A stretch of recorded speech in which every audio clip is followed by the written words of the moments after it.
Et bonjour à tous, merci d'être avec nous en direct, c'est 9h50 qui commence, on est mercredi et au programme aujourd'hui, comme tous les mercredis, on va parler d'alimentation avec Marie Samy qui, avec l'approche des fêtes de Noël et du Nouvel An, va nous faire poser la question de savoir si le chocolat est bon ou non pour la santé. Vous connaissez la réponse, c'est bon à condition que ce soit du noir et que ce ne soit pas forcément en excès. On développera tout ça bien sûr dans quelques minutes. Ensuite, on parlera du Père Noël. Est-ce un mythe? Est-ce une réalité? La question est simple, la réponse l'est aussi. Évidemment, c'est une réalité, le Père Noël. Et on verra tout ça, comment en parler avec les enfants, bien évidemment. Et comme c'est mercredi, les enfants sont nombreux. Derrière la porte, il y en a plein aujourd'hui. Tous les chroniqueurs sont venus avec leurs enfants, enfin une partie des chroniqueurs et du personnel de France 3. Voilà pour la partie ici en plateau. La caméra extérieure, aujourd'hui, direction un atelier d'artistes à Seringes et Nesle. Et ben, c'est parti pour une jolie petite visite aujourd'hui avec Gontran.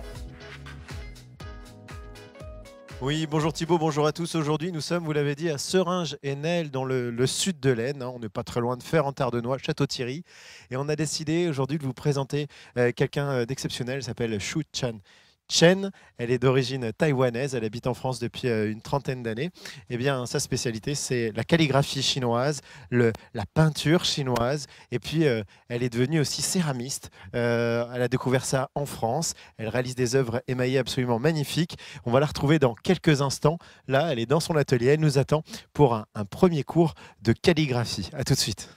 A tout de suite, Gontran. On se retrouve dans un instant pour découvrir tout ça. Un petit coup d'œil sur la météo de ce mercredi après-midi avec aujourd'hui un petit mélange, un cocktail savoureux de passages nuageux, d'éclaircies, d'averses possibles sur les côtes et sur le sud-est de la région. Et le tout enrobé d'un joli petit vent entre 40 et 50 km/h. Eh bien, du coup, les températures en ressenti sont plus fraîches, c'est normal, mais les températures sont quand même un petit peu plus doucières d'1 ou 2 degrés ici et là par rapport à hier. Entre 9 à Laon, par exemple, et Saint-Quentin, et 10 à Amiens, Beauvais, Senlis, Château-Thierry, Lille, Saint-Omer, Boulogne, Calais et Dunkerque. Voilà, température plutôt agréable, on va dire. Anne-Sophie est là avec son pull de... Ah non, je croyais que c'était des flocons de Noël, mais non. Enfin, des flocons de neige. Non, ça pourrait, ça pourrait. Supercalifragilistique, ça vous parle là?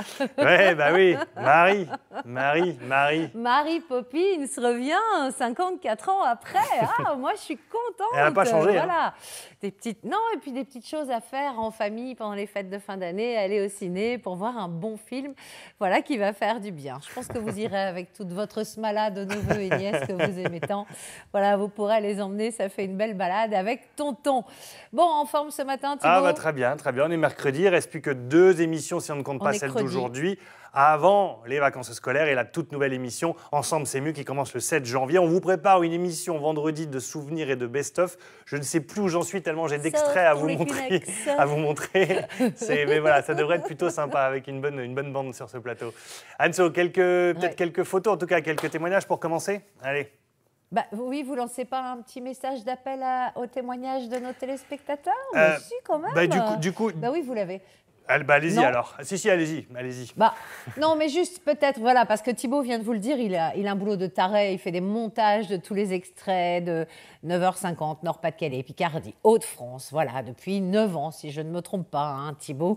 Et donc, il y a du taf, mais vous aussi, peut-être, vous avez des idées, alors pas forcément des idées de revoir quelque chose, parce que je pense que Thibaut n'aura pas le temps de tout monter, et surtout, on n'aura pas le temps de tout mettre dans le timing de l'émission.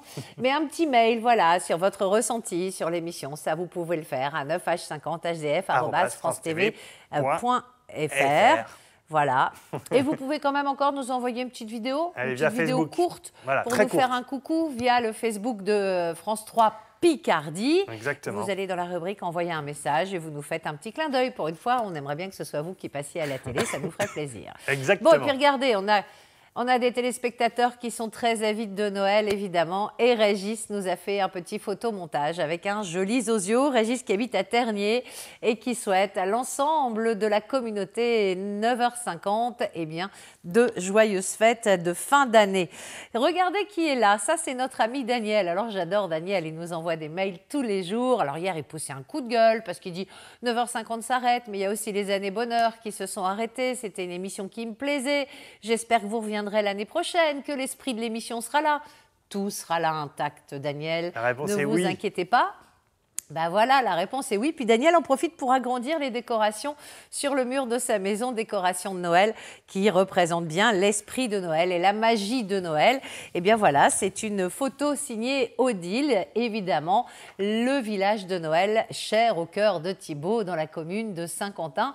Sous le soleil, il n'y a pas de neige pour le moment, puis avec les températures qui ne cessent de remonter, je ne crois pas que nous ayons un Noël blanc cette année. Ou alors il faudra aller le chercher très loin. Bravo, tant pis, ce sera pour une prochaine fois. Merci beaucoup Anne, on se retrouve dans un instant. Dans un instant, après avoir vu Gontran, on va parler du chocolat. Est-ce que c'est bon ou non pour la santé? Est-ce que ça nous fait du mal, oui ou non? Toutes ces réponses avec Marie Samier. Bien sûr, n'hésitez pas à témoigner sur le site 9h50hdf@francetv.fr et à poser vos questions. Au fil donc, retrouvez Gontran, il est à Seurin-Genel aujourd'hui, au cœur d'un atelier d'artistes. C'est parti. Oui, regardez Thibaut, rebonjour Thibaut, rebonjour à tous. Regardez cette image. On commence cette émission avec ce geste maîtrisé par Chusen, celui de quoi de réaliser, de fabriquer, entre guillemets, l'encre de Chine, celle qui va lui permettre de peindre, on le verra un peu plus tard, et là de réaliser de la calligraphie. Bonjour Chusen. Bonjour. Alors vous êtes artiste, céramiste. Oula, je vais tout casser chez vous. Artiste, calligraphe. Là, ce geste, il est obligatoire. Avant même de faire de la calligraphie, il faut pas fabriquer, mais préparer cette encre.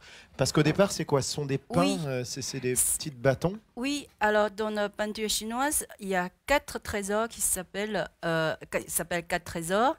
Bâton à encre, pinceau, papier et pierre à encre.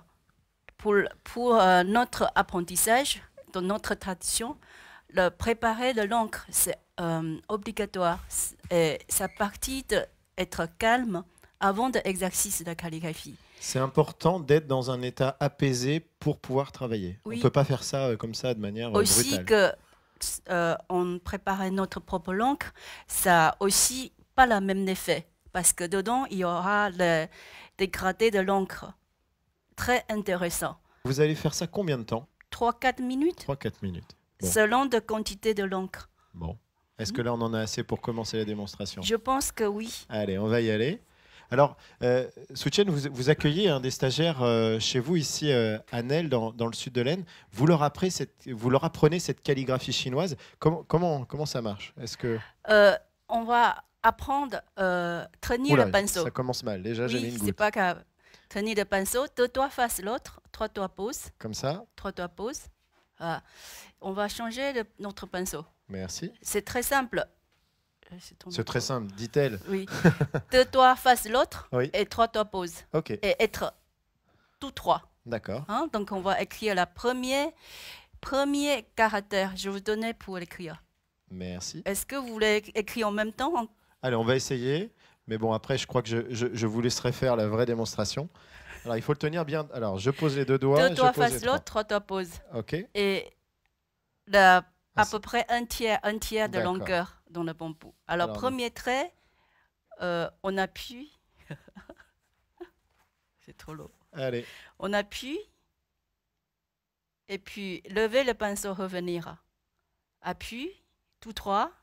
Lever le pinceau, revenir. Voilà. Encore une fois, c'est on appuie, continue et lever le petit bout pinceau et fait revenir. Oh là là, ça y est, je viens de faire mon... Mais le revenir n'était pas jusque-là, seulement... Ah oui, juste un petit peu. À la fin et revenir. Ah oui, d'accord. Oui. Alors, on va essayer. À la fin, lever le bout pinceau, revenir. Voilà, c'est ça. Voilà. Mais là, ce n'est pas finition. Il faut appuyer, lever, avec le bout pinceau, revenir ça. Oh là là. Ouais, bah, je crois que je vais vous laisser faire la démonstration. C'était une première tentative. J'imagine que ça prend des années. Vous avez étudié ça pendant des années. Vous êtes originaire de Taïwan. Là-bas, vous avez commencé à quel âge? Je commence à très tôt, en fait. L'apprentissage de calligraphie, l'âge de primaire. Donc à 6-7 ans, on commence déjà un petit peu. Non, 10 ans. 10 ans par là. Alors vous, qu'est-ce que vous voulez nous montrer comme démonstration? Parce que ce qui est intéressant avec les idéogrammes chinois, c'est que le mot, un signe signifie un mot, et pourtant, il part de plusieurs mots. Ça a du sens. Ce qu'on voulait, je suis pas très clair pour les téléspectateurs, mais vous allez comprendre. Chers téléspectateurs, vous allez voir, c'est assez extraordinaire. Alors, qu'est-ce que vous nous proposez comme mot? Je vais écrire la première. Je vais écrire 4 saisons et la première, c'est printemps. Ce 3 horizontal, ça présentait les végétaux, les plantes.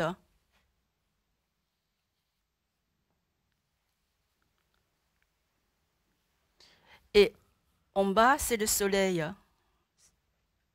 Donc, le moment, les plantes favorisent par le soleil la poussée, l'émergence des fleurs. Alors, on va le mettre dans le bon sens, voilà, pour la caméra.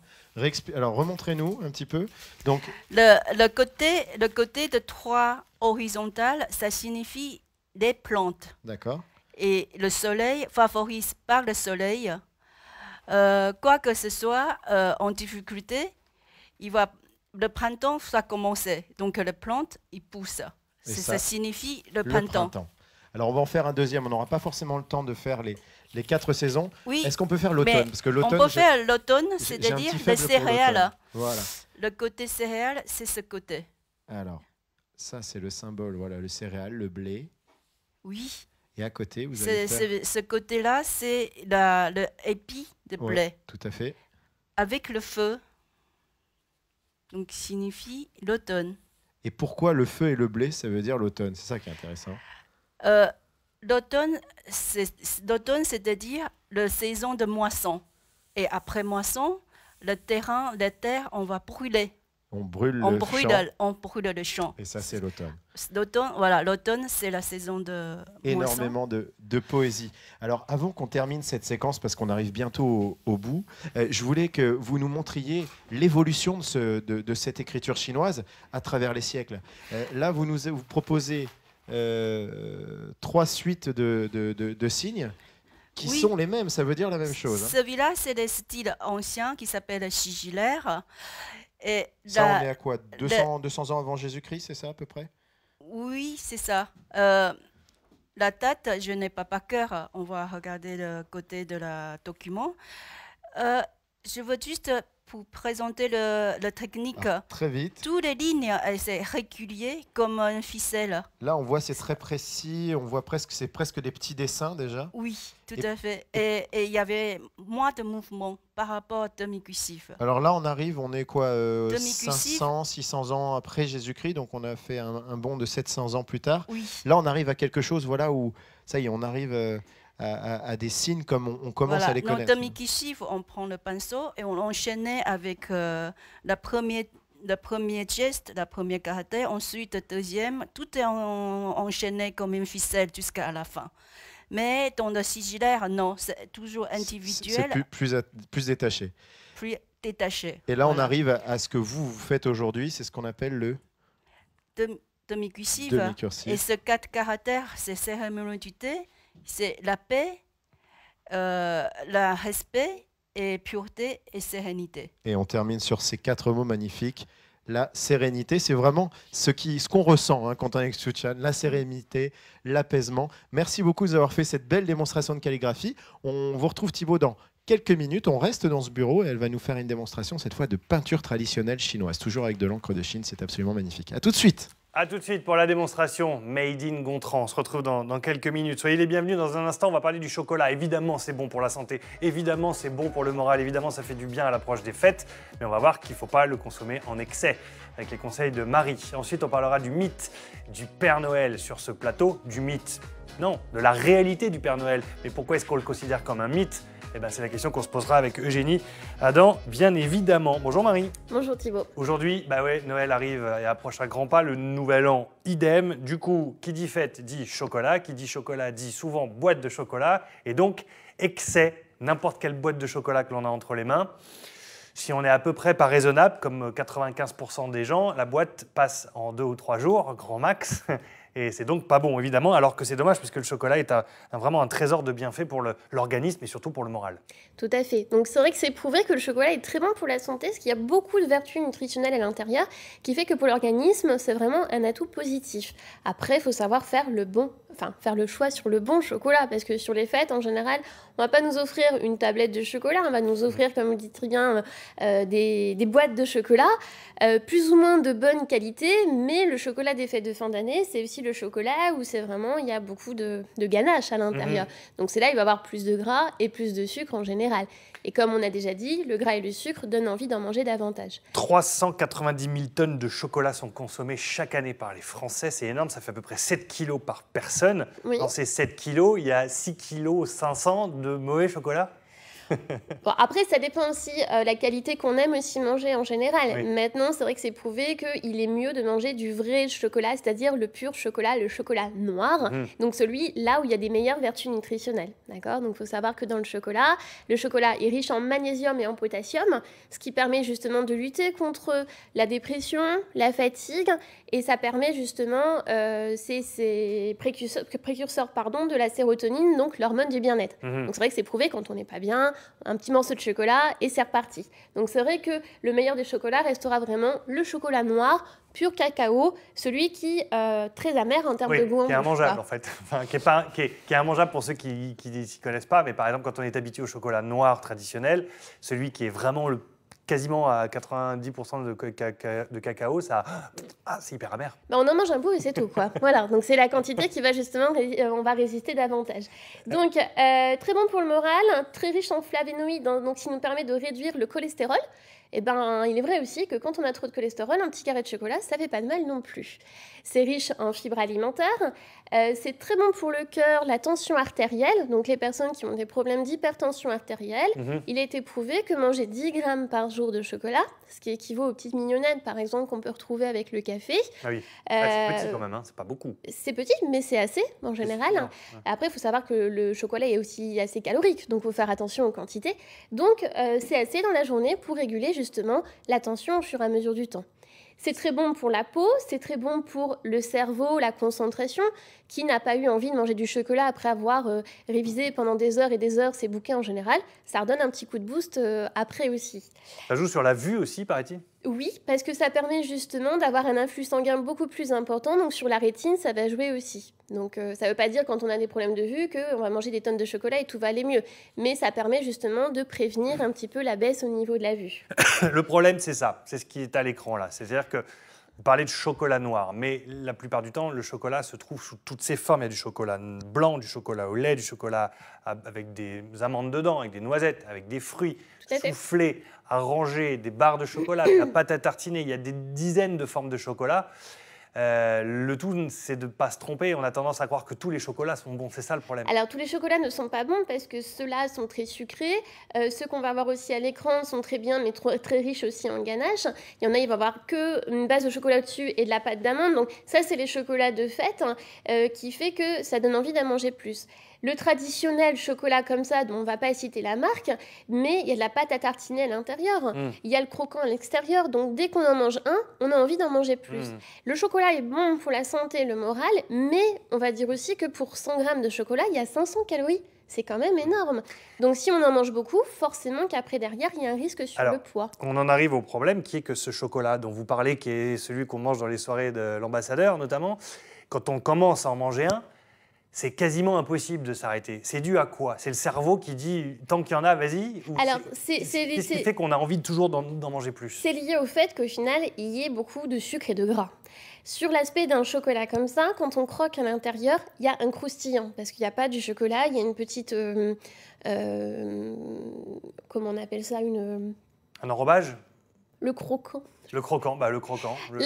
Comme une sorte de petit gâteau, en fait. Ouais. Donc, ça croque à l'intérieur, il y a la noisette, voilà. La gaufrette qui craque, la noisette qui est un peu grasse et cet aspect de pâte à tartiner qui est hyper sucré, hyper grasse. Donc ça envoie des messages réceptifs au niveau du cerveau qui dit « c'est bon, j'ai encore envie d'en manger plus ».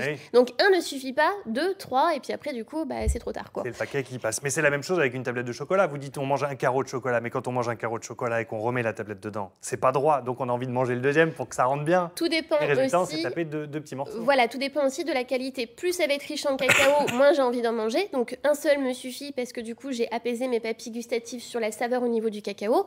Quand c'est du chocolat au lait fourré, du chocolat avec des noisettes, du chocolat avec du craquant, des pépites, avec un tout petit peu de crème de lait, non pas un grand verre de lait comme diraient certaines pubs, du coup, comme c'est très sucré, on a envie d'en manger davantage. Donc en fait, le meilleur restera vraiment le chocolat noir, voire lait en quantité, mais il faut bien regarder qu'il n'y ait pas trop de sucre à l'intérieur, mais quantité toujours raisonnable. Dans les rayons de supermarché, on terminera avec ça, il y a un rayon entier de chocolat. Il y en a énormément de chocolat noir. Lequel est préférable à être consommé? Celui qui a le plus de teneur en cacao?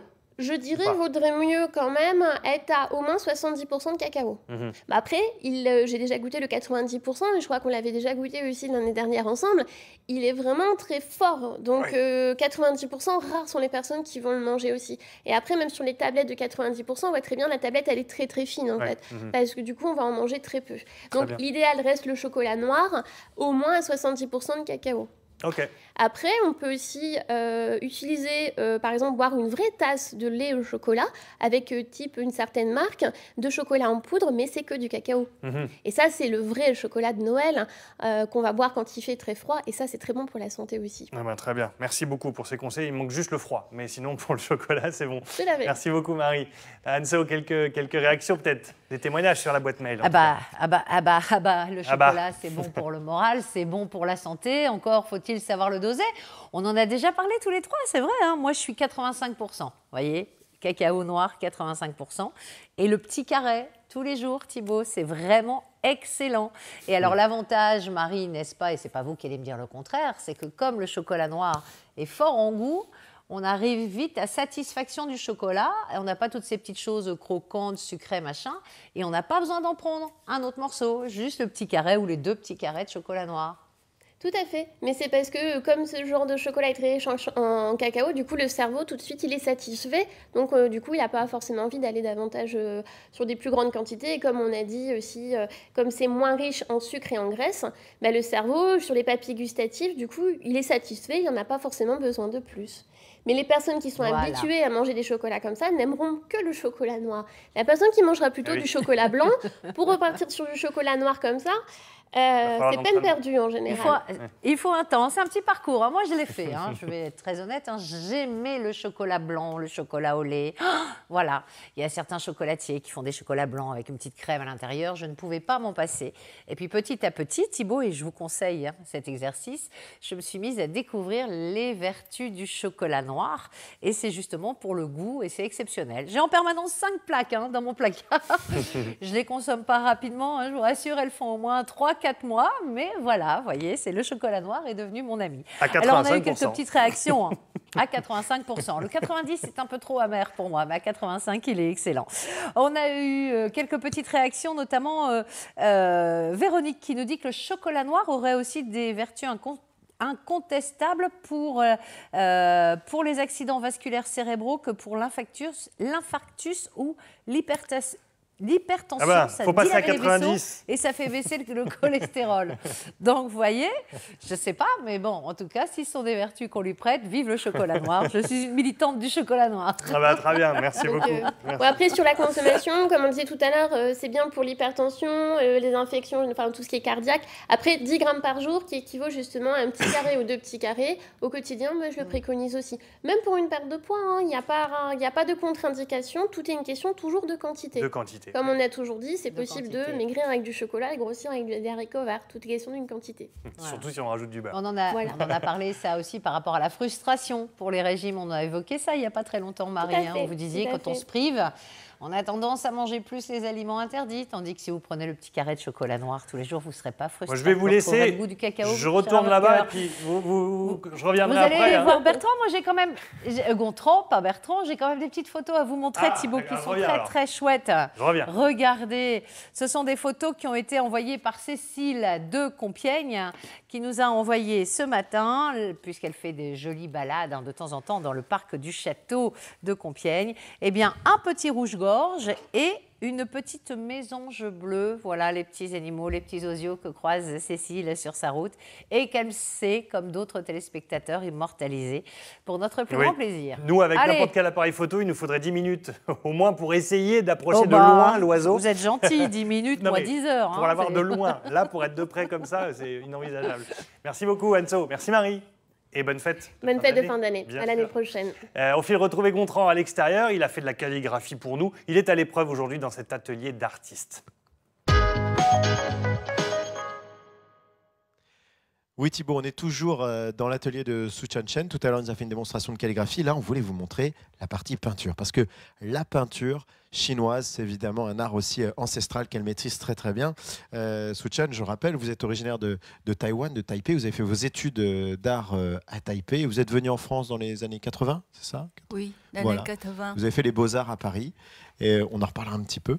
Mais vous êtes arrivé déjà avec votre savoir-faire de cette peinture chinoise. La base de la peinture, c'est quoi? Ce sont les fleurs, c'est ça? Non, pour l'apprentissage, il y a deux branches de la peinture. Il y a deux branches, fleurs et l'oiseau et le paysage. Et pour la base, on commence fleurs de l'oiseau. Et je vais présenter les 4 fleurs de lettrés. La première, c'est orchidée, signifie le printemps. Deuxième, l'été, c'est bambou. L'automne, c'est chrysanthème. L'hiver, C'est le premier. prunier. Ah, vous l'avez dit avant, c'est pour ça que je savais. Alors là, vous allez nous faire l'orchidée, c'est ça? Oui. Alors l'orchidée, le printemps. Alors comment décrivez-nous le geste. on fait l'orchidée? D'abord, il faut suspendre le bras et la première longueur de feuille totale, c'est-à-dire longueur assez longue. Deuxième feuille, c'est 2/3 de longueur. Troisième, c'est moitié. Et pour le 4e, 5e, 6, 7, il n'y a pas de règle. Mais on restait à un paire de l'ombre feuille D'accord. être Un paire. un paire. Ensuite, il y a des fleurs. Oui, Alors, on y va. Alors, évidemment, là, aujourd'hui, vous le faites en noir et blanc. Attendez, je vais me permettre. Pascal va continuer à montrer à l'image. Moi, je vais aller chercher le tableau tout de suite. Allez-y, Su Chen. Hop, je me permets. Vous pouvez aussi, en peinture chinoise, intégrer de la couleur. Hein. On le voit oui. sur le tableau, juste à côté. Voilà. Donc, les branches, le tronc, tout ça, c'est la base de calligraphie. Et après, on qu'on ajoute apprend. les fleurs. Et après, on ajoutait des fleurs. Allez, je vous laisse poursuivre votre dessin. C'était bon pour montrer que la couleur aussi s'intègre dans cet Donc, art. quand la peinture chinoise, pour la perspective, n'est pas évident, les feuilles devraient, dans le ton très français, et des fleurs moins français. C'est ça, c'est vraiment l'épaisseur du trait, un peu d'eau qui va adoucir, Oui. et c'est avec ça qu'on joue sur les nuances. Voilà, donc dans les fleurs de orchidée, il y a 5 pétales. Et la densité moins forte que des feuilles, Tout à fait, Faut pour que- que ce soit plus clair. pour qu'on puisse premier plan et deuxième plan. Tout à fait. Après, on ajoute des tiges. Voilà. Alors, on n'aura pas forcément le temps de faire un dessin en entier, mais voilà, là déjà, on a réussi un début d'orchidée. Et on rappelle, l'orchidée, c'est la fleur qui représente la saison du printemps. Oui. Ouais, mais je deviens un spécialiste de la peinture Oui, chinoise. super. Allez, venez avec moi, Su Chen, parce que je voulais qu'on montre aux téléspectateurs un peu. Vous l'avez dit, hein, il y a effectivement les oiseaux, les arbres, et puis il y a les paysages. Ça, tous ceux qui ont, on a dans l'imaginaire effectivement ces décors. Ça, c'est la Chine traditionnelle, c'est les décors Ce montagneux. paysage, c'est un montagne jaune. Je voudrais exprimer que noir et blanc sur la présentation. Et le deuxième tableau que vous voyez, c'est le paysage Taïwan, qui s'appelle Alishan. C'est à l'altitude de 1500 jusqu'à 2000. Et c'est le matin, très tôt, Avec ces lueurs rosées là. avec le dégradé de la montagne, différemment qui celui-là. Celui-là avait ajouté un peu de bleu. Oui, on voit qu'il y a un peu plus de couleurs. Oui. Alors, il faut savoir, on vous l'a dit, elle vient de Taïwan, elle est venue vivre en France il y a une trentaine d'années. Et puis, la France, vous l'avez découvert, même la France d'outre-mer, vous avez des amis, vous aimez aller en Guyane. Et donc, cette Guyane, vous la représentez avec votre technique de traditionnelle chinoise. On va voir. Alors, ça c'est Taïwan. Donc, ça, c'est pas le... Ça, c'est Ça, c'est Taïwan. Taïwan. Voilà. Et là, on arrive en Guyane. C'est-à-dire que vous Oui. n'avez pas peur d'aller chercher des décors qui ne sont pas des décors chinois traditionnels. Vous aimez ce mélange des styles. Hein. Oui, j'aime bien garder la tradition chinoise qui gardait le papier chinois, pinceau chinois et l'encre. Mais je voudrais le sujet avec la nature où je vis. Et donc, oui. J'ai alors, inspiré où je suis allée, où je vis. Le sud de l'Aisne aussi, vous le peignez? Oui, j'avais peigné un paysage de Château-Thierry en venant prendre le train. Bah ouais, comme quoi, tout peut inspirer une artiste, même les Hauts-de-France. Merci beaucoup, Soutienne. Alors, vous l'avez dit, vous êtes venu en France, vous avez même découvert un autre art que vous ne connaissiez pas, c'est la céramique. Vous l'avez apprise ici, en France, et c'est ce que vous allez nous faire découvrir parce qu'elle réalise des choses absolument magnifiques. Elle va même nous faire une démonstration de tour. C'est assez sympathique. À tout de suite, Thibaut. A tout de suite, Gontran, merci beaucoup. On se retrouve dans un instant pour continuer à parler de cet atelier d'artistes avec des démonstrations. Vous l'avez compris, parlons maintenant du Père Noël. Et qui dit Père Noël dit enfant. Et il y en a des enfants sur ce plateau. Je suis avec Aaron, regarde, qui est là. Salut Aaron. Bonjour. T'as vu, en face de toi, il y a Eugénie et Macha. Macha est la petite fille d'Eugénie. Et tu sais quoi, Aaron? Eugénie, elle le connaît, le Père Noël, en personne. Bah moi je le connais. Tu le connais aussi, toi? J'ai déjà vu en personne. Bon, alors justement, si tu l'as vu, le problème c'est qu'on ne le voit pas longtemps. Parce que le Père Noël, comme il fait une grande tournée, eh bien la question c'est de savoir comment essayer de continuer à faire en sorte qu'il existe alors qu'on ne le voit pas beaucoup. Ben moi, je sais plus quand on est allé voir le truc d'Astérix. Ah oui, et là il y était. Ben moi je l'ai vu. Eh ben alors voilà, c'est ça le problème. Le problème, Eugénie, c'est que le Père Noël, quand il est là, il reste pas longtemps. Alors du coup, on a du mal à croire qu'il existe vraiment, alors qu'il existe bel et bien. Oui. C'est très important, ce fameux Père Noël, puisque ça fait partie de l'imaginaire qu'on partage tous, les adultes et les enfants, et que les adultes vont transmettre aux enfants, et les enfants, en grandissant, ils vont pouvoir décider ou non de le transmettre à leurs petits frères, petites sœurs, et eux-mêmes de continuer à partager le mythe du Père Noël. Pour ceux qui continuent. Mais oui, il se voit à la télé. Bah oui, c'est le principe. Les enfants, ils croient au Père Noël. Mais tout le monde Exactement. Tout le monde croit au Père Noël. Les adultes aussi. Mais pourquoi tu dis qu'on croit au Père Noël? Il existe, le Père Noël, puisque tu l'as vu. Justement, c'est ça qui est intéressant. Bah oui. C'est que finalement, on sait qu'on y croit. Donc les enfants, ils savent que c'est un jeu qu'on fait tous ensemble et qu'ils décident de partager ce jeu avec les adultes. Aussi, quand on grandit, on croit un peu moins. Ah bon? Exactement. Ça fait partie... Attends, moi je crois de même. Pareil que quand j'étais petit, comme toi. Thibaut, vous viendrez me voir en consultation. On croit moins au Père Noël. Ah bon? Tu crois que j'y crois pas, moi, au Père Noël? Ah, si, moi, alors, ça fait partie des rites de passage un peu initiatiques de notre culture. C'est-à-dire que plus on grandit, et comme Aaron le dit, moins on va y croire. Ça veut dire qu'on développe son esprit critique, c'est important. C'est que l'enfant se développe bien. Mais des fois, avec les enfants aussi... qu'est-ce que vous vous dites entre vous? Il y en a qui sont très grands et qui pensent encore au Père Noël, qu'il existe encore. Ah oui, bah oui. Donc c'est important de pouvoir dire à ses enfants, finalement, plutôt que de les obliger à quelque chose, où là, ils pourraient sentir qu'il y a anguille sous roche, de leur demander, toi, qu'est-ce que tu en penses? Qu'est-ce que ça représente pour toi? Et puis, tu as le droit, en fait, de décider ce que tu veux, de travailler ton imaginaire comme tu en parles. Toi, tu l'imagines comment, le Père Noël, Aaron? Il ressemble à quoi pour toi, le Père Noël? Un monsieur avec des habits rouges et blancs, avec une grosse barbe blanche. Ah oui, c'est ça. Et surtout, c'est un monsieur qui est gentil et qui aime tous les enfants. Donc, c'est quand même un Il apporte message des cadeaux. plutôt Et ça prend très longtemps agréable. pour qu'il donne des cadeaux aux enfants. Et oui, et ça lui demande beaucoup de travail, ainsi qu'au lutin. Donc, c'est un effort un peu gratuit, puisqu'il y a énormément de monde qui travaille pour donner des cadeaux aux enfants un peu gratuitement. C'est le plaisir de donner et d'aimer tous les enfants. Mais si moi j'aurais été à côté du Père Noël, j'aurais dit Père Noël, essaye de rassembler plus de lutins pour travailler plus vite. Ah oui, parce que Père Noël, il est un peu feignant aussi. Ce qui est important avec le Père Noël, c'est que justement, il décide aussi des cadeaux qu'il va offrir ou pas offrir. Donc ça veut dire qu'il y a des limites. Est-ce qu'il n'y a pas la crainte aussi, puisque ce Père Noël, on le voit que très peu, que les enfants pensent que leurs parents sont des gros menteurs? Je veux toucher ça, maman. Tu veux toucher ça? Alors vas-y. Alors c'est la décoration, tu vois. Hop, moi je peux toucher. On le laisse à sa place. C'est des sapins. Alors justement, c'est pour ça que c'est important de ne pas en rajouter finalement. Ouais. Pour que l'enfant, il ne se dise pas d'un seul coup, non mais en fait, je ne peux pas faire confiance à mes enfants. Voilà. Doucement. Voilà, très bien. C'est la décoration Alors, de Noël. une fois qu'ils l'ont vu, une fois qu'ils grandissent, ça se passe naturellement.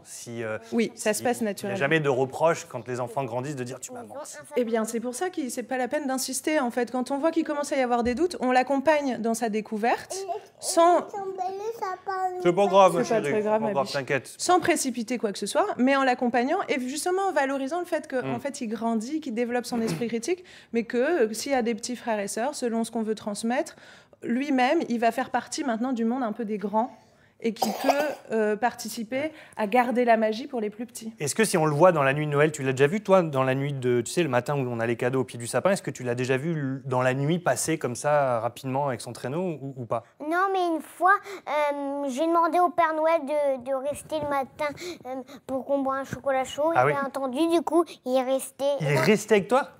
Oui, mais après, il est reparti. Et moi, je l'ai vu dormir sur le canapé. Et j'aurais cru que c'était mon père parce qu'il avait un peu le même visage que mon papa. Il était rentré de soirée, le Père C'est Noël. ça je pense. qui est génial en fait. Et les enfants, Je pense qu'il était ils savent sans fatigué. savoir, ils adhèrent un peu pour nous faire plaisir. oui, Et puis, surtout. en fait, parce que c'est appartenir à tout le groupe social qui Oui. parle du Père Noël aussi. À mon avis, il faisait une sieste, le Père Noël, parce qu'il est fatigué. Oui, Tu crois pas? en travaillant beaucoup, Ah ouais. à mon avis, il s'est écroulé dans le canapé. Exactement. Il s'est même pas allongé, je pense. Trop de vin chaud, à mon avis. C'est sûr. Est-ce que, qu'est-ce que tu as demandé, toi, Aaron, au Père Noël cette année? Je vous l'ai déjà dit. Ah oui, mais tu l'as dit tout à l'heure, alors qu'on n'était pas filmé, en fait. Donc moi, je le sais, mais les gens qui nous regardent, ils savent pas.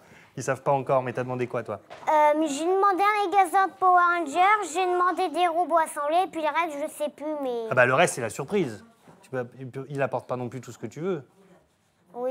Oui, bon, c'est ça, la surprise. Après, j'ai commandé un fusil avec des petites Pas balles. trop le micro, parce que ça va faire du bruit. Avec des petites... Ah oui, mais ça, c'est peut-être pas le meilleur cadeau. Par contre, est-ce que les enfants peuvent être déçus si le Père Noël n'apporte pas ce qu'ils Bien, ont justement. demandé, justement? Ça fait partie des apprentissages de la frustration aussi. C'est-à-dire que le Père Noël, il va décider de pas tout offrir parce que Eh oui. il en faut pour tous les enfants. C'est pour ça que si tu commandes un cadeau et que les autres, ils ont commandé plus de cadeaux que toi, peut-être que eux, ils auront leur cadeau, mais toi, non. Alors, il faut que tu C'est le commandes déjà, par exemple, 2 ou 3 cadeaux Oui. comme ça. Exactement. C'est pas grave si il t'a pas offert de cadeau, mais c'est bien si t'as offert au moins C'est un cadeau. important Oh. d'être raisonnable. Il est fort, Aaron. Merci Ouais. beaucoup. Merci, Eugénie, en tout cas. Ça Le fait. Père Noël existe. Le tout, c'est que comme on le voit très peu, bah, du coup, on se demande toujours s'il existe. Aaron l'a vu, donc il existe. De toute façon, il n'y avait pas de doute là-dessus. On va demander à Anne-Sophie, regarde l'écran à droite, elle va apparaître. Demande à Anne-Sophie si elle le connaît, le Père Noël, parce que je pense que oui. Tu connais le Père Noël? Oui, mais chut, faut pas le dire. Hein. Je le connais bien, comme ton papa, à mon avis. Maman, je le connais encore plus que vous. Ah, voilà. Ben Ah voilà. ouais, parce que t'as bu un chocolat chaud avec lui, c'est ça hein? Elle te parle, t'as vu? Oui. T'as vu, c'est comme le Père Noël, Ouais, en t'as fait. vu, je Elle est parle. là, Je mais suis elle n'est pas là. magique. Je Voilà. parle. En fait, c'est comme si on l'avait intégré dans un écran. Et en fait, c'est comme si, en fait, c'était un écran vivant. Exactement. Il parle. Anne-So est un Voilà. écran vivant, tu vois. T'as tout compris, je suis un écran vivant. T'as tout compris. Bon, Eugénie, j'ai eu un petit mail de Michel qui dit que sa première haine a eu lieu à cause du Père Noël Aïe. et surtout de son camarade de classe qui lui a dit avec insistance qu'il n'existait pas. Et dit « Je suis reconnaissant envers mes parents de m'avoir donné cette part de rêve durant mon enfance.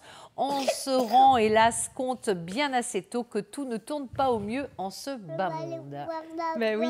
En fait, c'est justement ce qu'on comprend, c'est que ça fait partie, de toute façon, naturellement, l'individu, en se développant, en grandissant, il a dans son enfance une part d'imaginaire, il ne fait pas de différence. C'est mon gilet. Il fait pas la différence entre le réel et l'imaginaire. Et puis, plus il développe son esprit critique, Ouais. et plus il va prendre conscience qu'il y a un monde imaginaire et un monde réel. Et c'est lui qui va décider de continuer ou non à développer son imaginaire. C'est pour ça que moi j'ai décidé de rester dans le monde imaginaire de l'écran vivant. Voilà, là je suis bien. Allez, merci beaucoup. Merci, Anne-So. Une petite photo pour les enfants et puis on file retrouver Gontran. Bah, dans le thème des enfants, si vous me permettez Thibaut, avec notre deuxième Cécile qui habite Helvecquemont et qui est nounou de métier.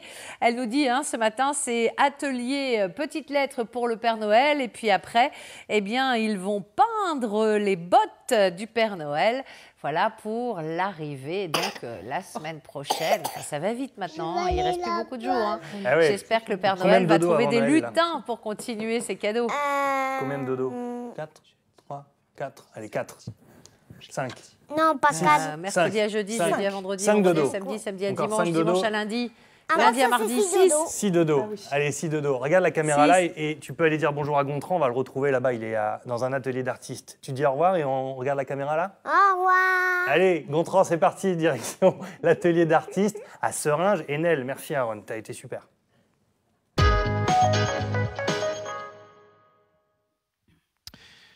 Oui, eh bien écoutez Thibaut, oui, tout à l'heure on était dans la maison de Chouchane, elle nous a fait cette démonstration de calligraphie et de peinture. Eh bien vous savez, je vous l'ai dit, hein, Chouchane elle est aussi céramiste. On va la retrouver, elle est devant son tour à poterie. Voilà. Oh là, je vais tomber. Alors Chouchane, qu'est-ce que vous êtes en train de réaliser là? Je suis en train de tourner un bol. Elle est presque finie. Je fais la finition. Alors là, c'est quoi? C'est de la terre? C'est la terre de grès blanc. Alors là, tout à l'heure, vous nous avez fait découvrir la calligraphie chinoise, la peinture chinoise que vous avez appris à Taïwan pendant vos études aux Beaux-Arts. Là, pas du tout. Là, c'est quelque chose que vous avez découvert en France, hein, c'est ça? Oui, j'ai découvert la terre en France, mais je suis persuadée que tourner les poteries, c'est aussi fait comme la peinture. Il faut la stabilité équilibrée et variation. Variation, c'est, par exemple, je fais déformer comme ça, c'est devenu variation. D'accord. Alors là, le bol. Et donc, vous êtes... Ah, le petit coup, ça Oui, j'adore. petit coup. Et voilà. Je coupais. Magnifique. Vous faites des pièces de toutes les tailles? Je fais les séries d'épaules, des assiettes, des vases. Et actuellement, j'ai une idée de faire les vases en bambou, correspond à longévité dans la poterie. Ah oui, bah oui, puisqu'on l'a dit tout à l'heure dans l'émission, le bambou, c'est la longévité. Cette pièce que vous venez de faire, là, d'abord, il faut la laisser sécher comme ça? Oui, et une fois c'est séché, on va biscuiter, parce que ici c'est en température. Alors- C'est la terre grès, donc on fait 2 cuissons. Alors oui, c'est ça, biscuiter, on rappelle, un biscuit cuit 2 fois. Alors ça, c'est une pièce qui a déjà été cuite une première fois. Oui, donc la cuisson est 960 degrés. Après, on a passé deuxième cuisson d'émail. Je cuis 1250. Alors justement, l'émail, vous avez tout dit. C'est ce qu'elle va nous faire découvrir tout de suite. On va sortir de l'atelier. Chut. L'atelier dans une ancienne écurie, hein. Là, on est vraiment dans une ferme du sud de l'Aisne. Voilà, parce que ce que vous faites, c'est le travail de l'émail. L'émail, on rappelle ce que c'est aux téléspectateurs, l'émail, au départ? Oui, l'émail, il y a la matière première, feldspath, craie, silice, kaolin. Ça, c'est la matière première. Ensuite, on ajoute oxyde. Et comme c'est couleur vert, dedans, il y a oxyde de cuivre, très peu proportion. Donc, pour émailler, il faut d'abord mélanger les aimants, devenir homogène. Ensuite, j'ai utilisé des pinces pour tremper dedans. Alors là, Et plus, il ne faut pas trop longtemps, il ne faut pas trop rapide. Selon la densité, on aura différemment de couleurs parce après que la cuisson. là, vous savez déjà, quand je le vois, c'est tout gris. Et pourtant, il y a déjà à l'intérieur les pigments qui lui donneront sa Oui, couleur. et c'est ça les mystères de émail, parce qu'on ne voit pas de l'œil, c'est après cuisson, on Mais- le voit. J'imagine que vous avez une recette secrète. Vous savez déjà, vous, quelles sont les couleurs vers lesquelles ça va être orienté? C'est plutôt jaune ou plutôt noir?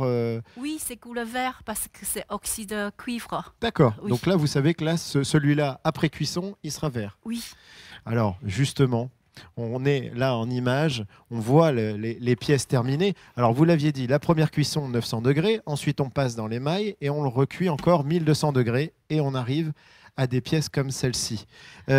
voilà, ça c'est couleur jaune, donc dedans il y a le nickel avec beaucoup de cristaux, et ça c'est grâce aux températures. Comme c'est cuisson plus de 1000 degrés, le cristaux commence à réagir, parce que dedans il y a matière première permis de cristallé. Et ceci, c'est de couleur rose. C'est parce qu'il y a les chromes. Parce qu'il y a les chromes. Oui. Et on voit au milieu, là, c'est des formes. Ça me rappelle un petit peu vos dessins tout à l'heure. Hein, je sais pas. Oui, j'ai ramené des dessins dans général de toutes les poteries. J'aimais bien dessiner et j'aimais bien prendre des émaux comme aquarelle, comme des couleurs d'aquarelle. Donc finalement, chez vous, il y a toujours un mélange de vos arts, des lieux dans lesquels vous avez vécu. On va finir juste parce que je voulais montrer cette pièce. Alors déjà, il y a une petite histoire insolite, c'est que je crois que dans la surprise de l'émail, c'est pas la couleur que vous attendiez forcément Oui, au début. au début, c'est le jaune rencontré avec le noir, ça s'appelle Demoku. Et comme par hasard, je suis trompée de la proportion et devenue violet. Et c'est pourtant surprise. très très beau.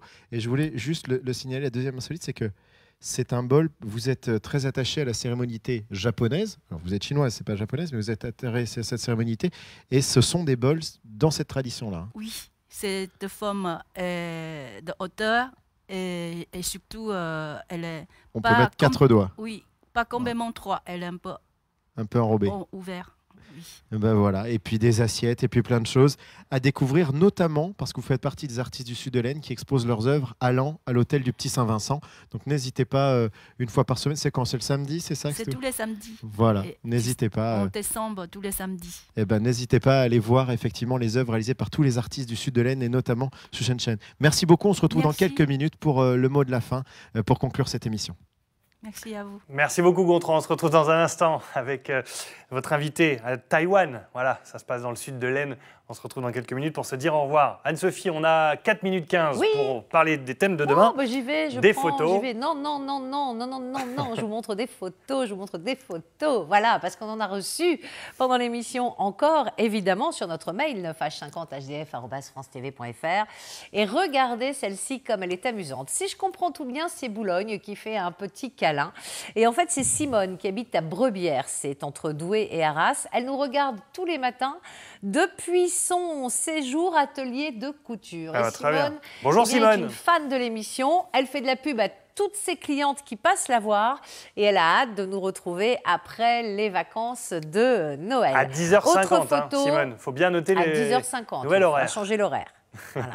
Mais c'est pas pour ça que je vais avoir le droit de dormir 1 heure de plus.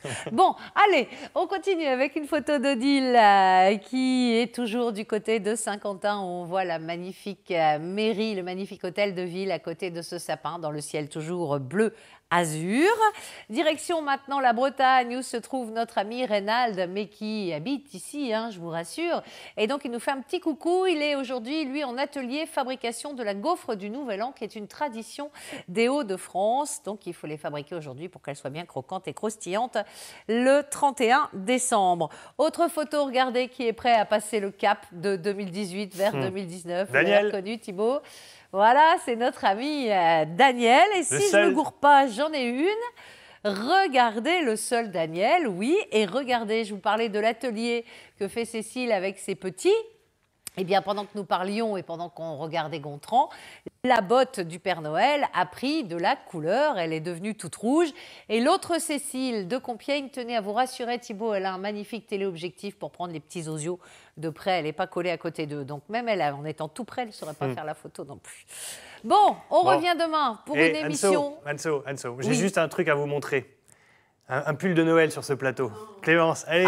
Clémence, vous connaissez Clémence qui est derrière la caméra, on en parle souvent. Comme les caméras tiennent toutes seules. Regardez quel beau pull elle nous a mis ce matin, avant qu'on parle. Allez, viens. Allez, voilà. Clémence, n'aie pas peur. Parce qu'il Viens voir maman. Il clignote. Voilà, taille 14 ans. Montre-moi, ma chérie. Trouvé au rayon enfant. Regardez comme il est joli, ce petit pull de Noël. Moi, je ne le vois pas. Ah, elle était trop petite. Ouais. Ah oui, mais là, je ne le vois plus. Retourne-toi. Bah oui, mais t'es pas derrière la caméra. Comment tu veux qu'on le voit? Clémence qui nous filme sur ce plateau. Il est sympa. C'est l'ambiance de Noël ici. Il est sympa. C'est comme ça, c'est l'ambiance de Noël. Merci Clémence. Allez, les thèmes de demain.